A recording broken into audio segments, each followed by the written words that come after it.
Suéltenlo, porque el culpable soy yo. El sonido de esa voz infantil resonó en el tribunal como un trueno. Nadie se movió, nadie respiró. Los relojes parecieron detenerse, las plumas dejaron de escribir y hasta las luces frías del techo parecieron parpadear ante el peso de esas palabras. El acusado, un hombre de rostro cansado y barba de varios días, levantó lentamente la cabeza. Los ojos se le humedecieron, pero no por miedo. Era algo más profundo, una mezcla de tristeza y resignación. Frente a él, en la puerta abierta del juzgado, estaba el niño. Pequeño, delgado, el cabello revuelto, los zapatos sucios por haber corrido bajo la lluvia. El juez, un hombre mayor de mirada severa, lo observó con sorpresa. «¿Quién eres tú, niño?», preguntó, sin poder ocultar la tensión en la voz.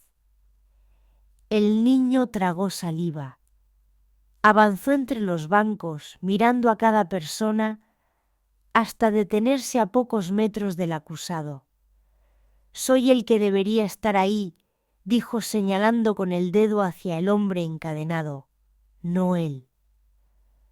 Los murmullos comenzaron a crecer como un oleaje. Las cámaras de los periodistas se encendieron al mismo tiempo. Los flashes iluminaron los rostros asombrados. Nadie entendía nada. El fiscal se puso de pie, indignado.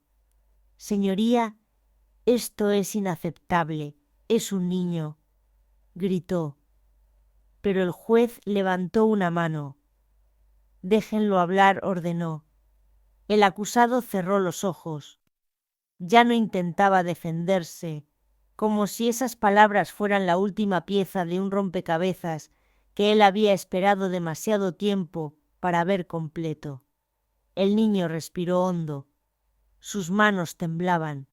Yo estaba allí esa noche. Lo vi todo y callé, porque tenía miedo. Su voz se quebró, pero siguió. No quería que me culparan, no quería que mi madre llorara otra vez. Pero él miró al hombre. Él solo trató de ayudarme. Un silencio sepulcral llenó la sala. La verdad flotaba entre todos, como un perfume pesado imposible de ignorar. El abogado defensor se llevó una mano al rostro.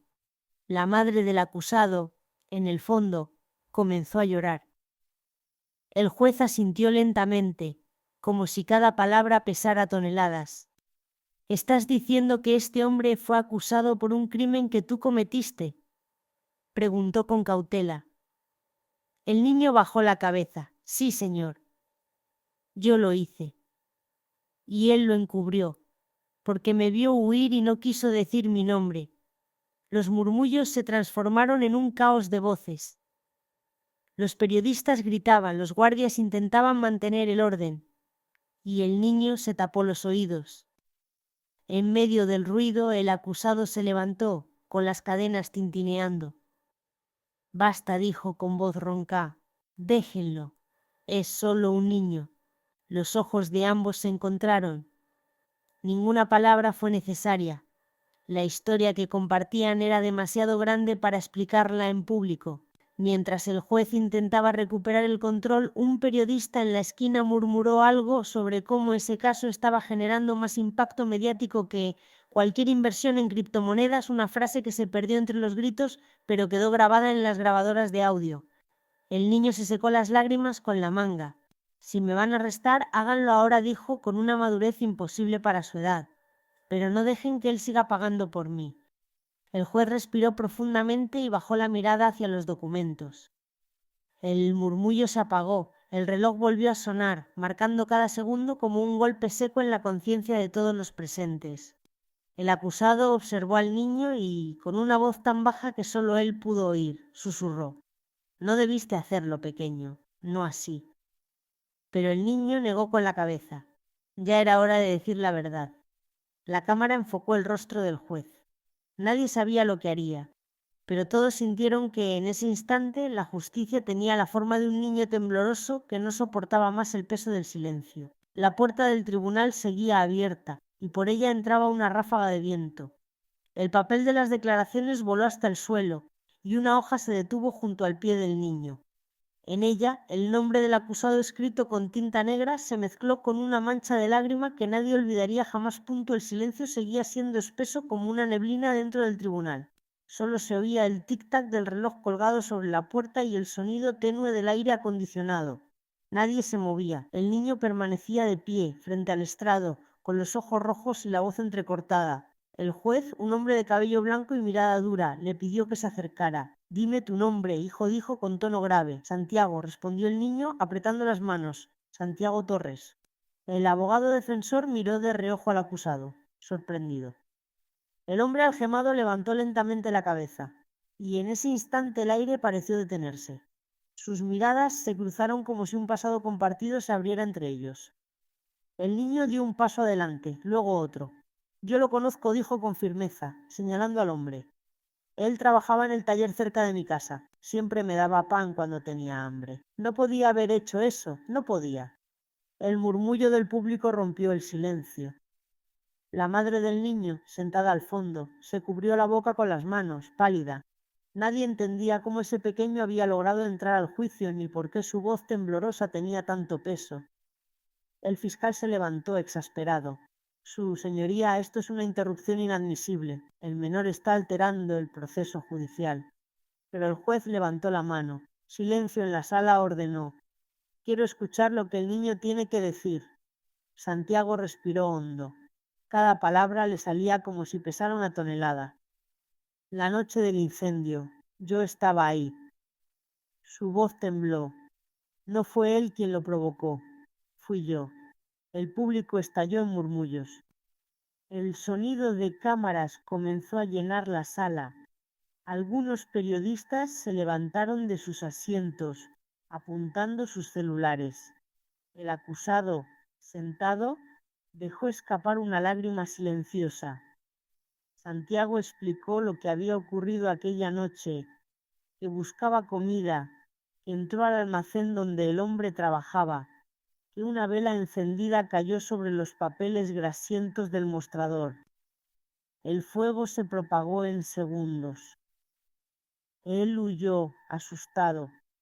El hombre fue encontrado en el lugar, desmayado, y desde entonces lo culparon. El juez se inclinó hacia adelante. «¿Y por qué callaste tanto tiempo, niño?», preguntó con voz lenta. «Porque tenía miedo», susurró Santiago. «Miedo de ir a un lugar donde encierran a los que hacen daño.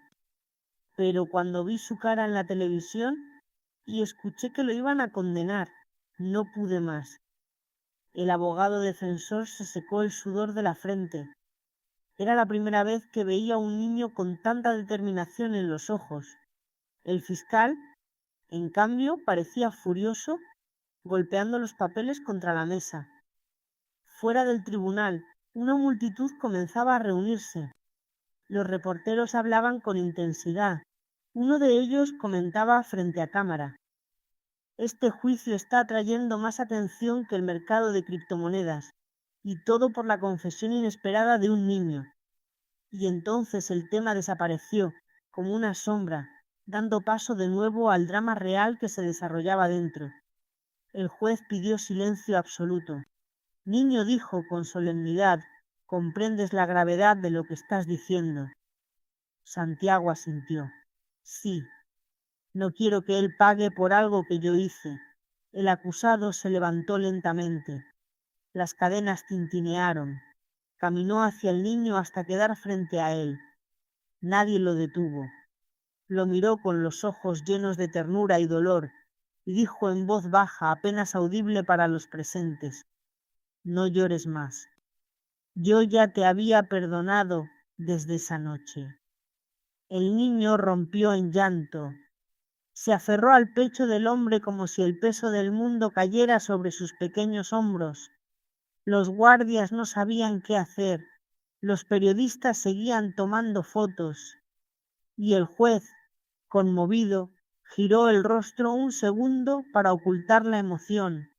Entonces, una mujer del público gritó: «Déjenlos, déjenlo libre. Ese hombre no hizo nada». El clamor se extendió como una ola. El tribunal, que antes era puro silencio, ahora era una tormenta de voces y lágrimas. El juez golpeó la mesa, pidiendo orden, pero su propia voz temblaba. «Se suspende la audiencia por 15 minutos», dijo finalmente.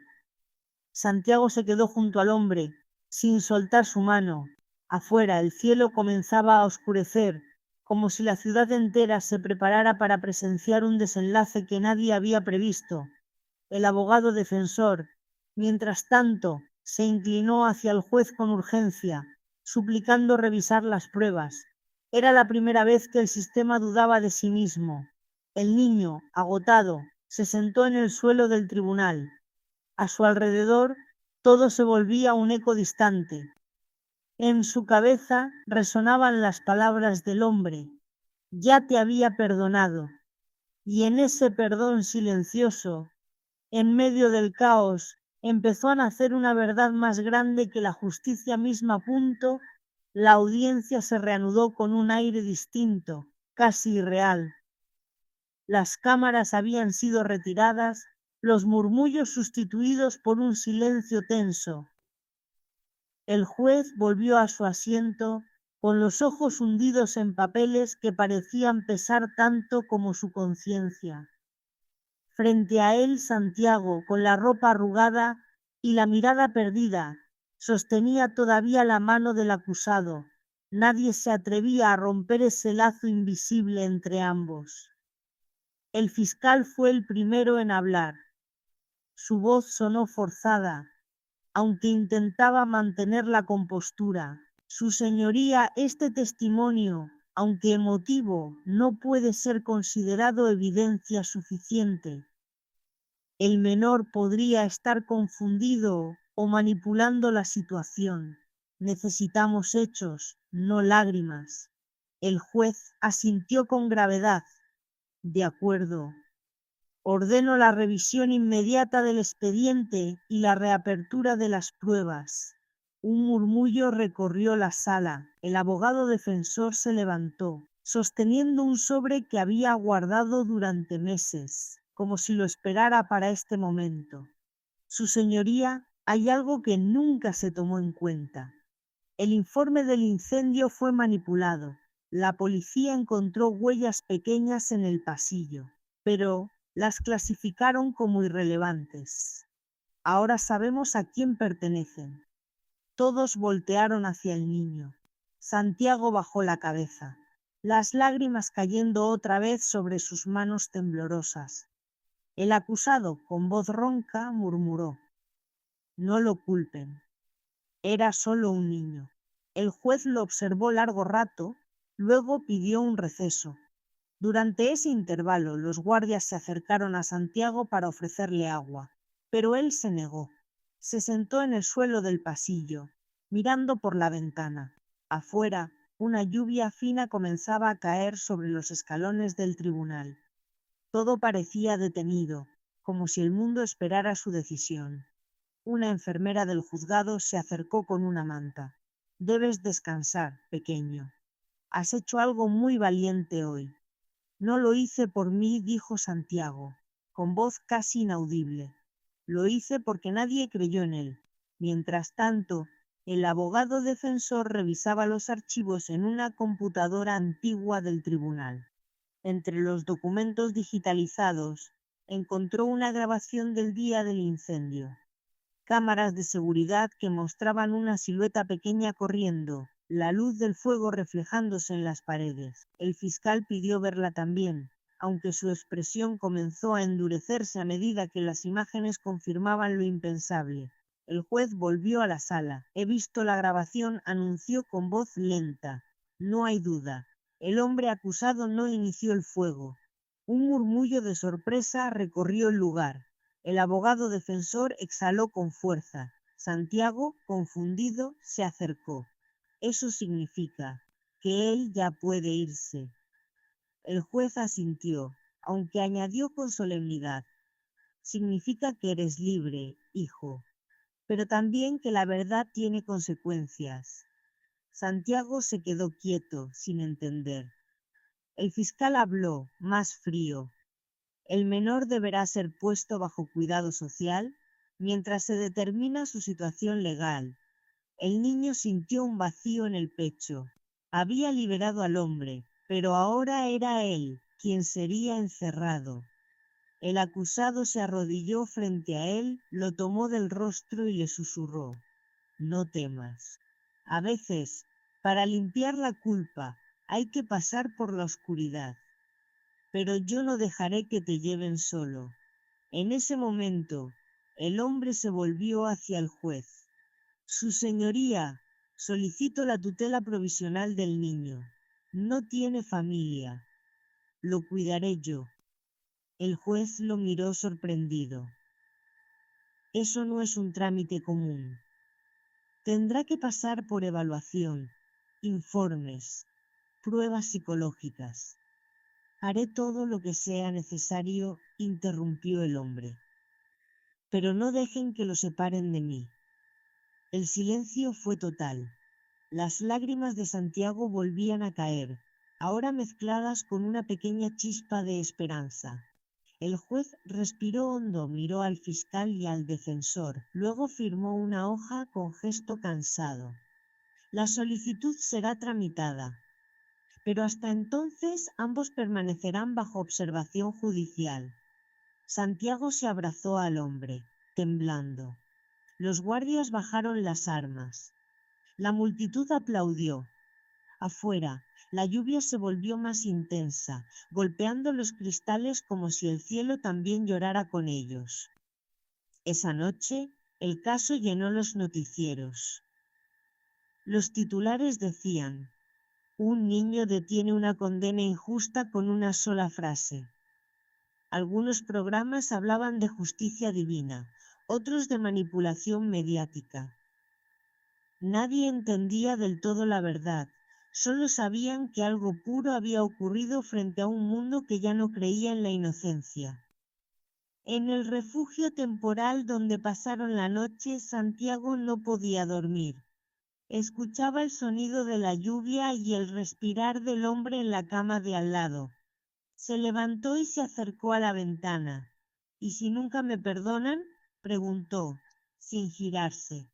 Entonces tendrás que aprender a perdonarte tú mismo, respondió el hombre desde la oscuridad. El niño sonrió débilmente. Por primera vez sintió que no estaba solo. Al amanecer, un rayo de sol entró por la ventana, iluminando el rostro del niño. El hombre se levantó, lo miró, y dijo con voz serena: hoy empezamos de nuevo, hijo. Y así, entre la justicia y el perdón, el día se abrió paso lentamente, como si el mundo respirara aliviado por la primera vez en mucho tiempo. Pasaron 3 semanas desde aquella audiencia. La historia de Santiago y del hombre que había salvado se convirtió en una especie de leyenda urbana. Algunos periódicos la adornaban, otros la atacaban, pero en la calle la gente hablaba con respeto, con emoción contenida. En el barrio donde había ocurrido el incendio, los niños jugaban de nuevo, y las ventanas rotas del viejo taller fueron cubiertas con láminas nuevas. El tiempo seguía su curso, aunque las heridas aún respiraban debajo. El hombre, que se llamaba Manuel, había conseguido permiso temporal para cuidar del niño mientras el tribunal revisaba su caso. Vivían en una pequeña casa cerca del río, con paredes descascaradas y olor a madera vieja. A pesar de la pobreza, era un lugar cálido. Santiago, por primera vez, dormía sin miedo. Cada mañana, Manuel lo despertaba con una sonrisa y una taza de leche caliente. Vamos, pequeño, el sol ya nos está buscando, decía. Santiago ayudaba en todo. Limpiaba el patio, lavaba los platos, e incluso acompañaba a Manuel al taller donde reparaban bicicletas viejas. Entre risas aprendió a usar las herramientas, a medir, a ajustar tornillos. Poco a poco, La vida se fue llenando de un silencio bueno, de esos que no pesan. Una tarde, un oficial del juzgado se presentó en la casa. Llevaba un sobresellado. Santiago, al verlo, sintió que el corazón se le caía. El hombre entregó el documento a Manuel y se marchó sin decir palabra. Dentro, había una notificación. La audiencia final para determinar el futuro del niño sería en 3 días. Manuel guardó el papel en la mesa y se quedó callado. Santiago lo miró con miedo. Van a llevarme lejos. Manuel se arrodilló y lo miró a los ojos. No lo sé, hijo. Pero lo que sí sé es que lo que hiciste cambió muchas cosas. Y pase lo que pase, nunca vas a volver a estar solo. El niño lo abrazó con fuerza. Esa noche ninguno de los dos durmió. El día de la audiencia, el tribunal estaba más vacío que antes. Solo el juez, el fiscal, el abogado y algunos funcionarios presentes. El niño se sentó frente a todos, esta vez sin temblar. El juez lo observó largo rato antes de hablar. Santiago, este tribunal ha revisado tu caso. Lo que hiciste fue grave, pero tu valor al decir la verdad salvó a un hombre inocente. Has demostrado una conciencia que muchos adultos no tienen. El fiscal intervino con tono menos duro. La fiscalía no presentará cargos. El niño actuó sin intención de daño. Santiago respiró por primera vez en días. Manuel, sentado detrás, bajó la cabeza y cerró los ojos. El juez continuó. En cuanto a tu custodia, hizo una pausa. El tribunal ha decidido otorgar la tutela oficial al señor Manuel Gutiérrez. El niño se giró, incrédulo. Manuel se levantó despacio, con los ojos brillando. Caminó hasta él, lo tomó en brazos, y la sala entera aplaudió suavemente. El juez sonrió apenas. Que la justicia sirva para unir, no para destruir, dijo en voz baja. Esa tarde salieron del edificio de la mano. El cielo estaba despejado, las calles mojadas aún por la lluvia. La ciudad parecía distinta, más amable. En una esquina, un hombre vendía flores, y Santiago, curioso, tomó una pequeña rosa amarilla. Es para ti, dijo, extendiéndola a Manuel. Caminaron juntos hacia el taller, donde una bicicleta vieja los esperaba. Manuel la arregló y la dejó en manos del niño. Ahora es tuya, dijo sonriendo, pero prométeme que no volverás a correr cuando tengas miedo. Santiago asintió. Lo prometo. Subió a la bicicleta, pedaleando por el callejón, riendo, mientras el viento le despeinaba el cabello. Por primera vez, el eco de su risa llenó el espacio donde antes solo había fuego y culpa. Esa noche, al caer el sol, ambos cenaron en silencio. Manuel puso la radio, y una canción suave llenó la habitación. Santiago apoyó la cabeza sobre su hombro. ¿Crees que mamá me está viendo desde algún lugar?, preguntó con voz baja. Manuel sonrió con ternura. Sí. Y está orgullosa de ti, como yo lo estoy. El niño cerró los ojos, y por un momento el mundo pareció perfecto. En el televisor del fondo, un noticiero mencionaba el caso por última vez. Las palabras del presentador eran simples. El pequeño que detuvo una injusticia nos enseñó que la verdad, aunque duela, siempre brilla al final. El sonido se desvaneció, y la cámara invisible del destino se alejó lentamente de la escena. El niño dormido, el hombre vigilando el fuego tenue de una vela, el aire tranquilo, sin juicios ni cadenas. Y así terminó su historia. Dos vidas rotas que al encontrarse aprendieron que la redención no nace del castigo, sino del perdón. El reloj marcó la medianoche. Afuera, la ciudad dormía. Y en una ventana encendida, un hombre y un niño, por fin, estaban en paz.